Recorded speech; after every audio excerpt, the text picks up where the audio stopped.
এই এসি নজরুল, আমি বাইরে গেছি। তুমি বের হলে তো আমার কিছু করার নেই। বিচার বিভাগ হয়তো তোমাকে বের করার প্রয়োজন বোধ করেছে, তাই বের করে দিয়েছে।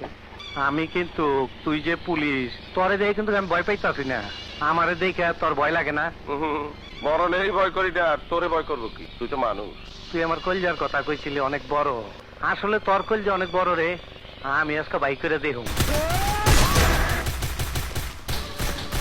এই শোন, পুলিশ আমি টাকা পয়সা দা ফিটিং করছি, তখন পিটাইবো না, মারবো না, দইরা নিয়ে যাইবো। কোর্টে গিয়া খালি কবি আমরা এই সিনোরে খুন করছি। জি বস। যতদিন হাজতে থাকবি ওই জায়গায় নিশা করার টাকা আমি দেবো। যদি উল্টা পাল্টা করস, নাইলে কিন্তু একদম মাইরা ফেলামু। না বস, উল্টা পাল্টা করবো না। 1000 টাকা দেবেন তো? হ্যাঁ দিমু। বস আজকে কিছু দিয়ে যান বস। সাহাল্লাই তো একটা মহা ডিস্টার্ব। Double kill.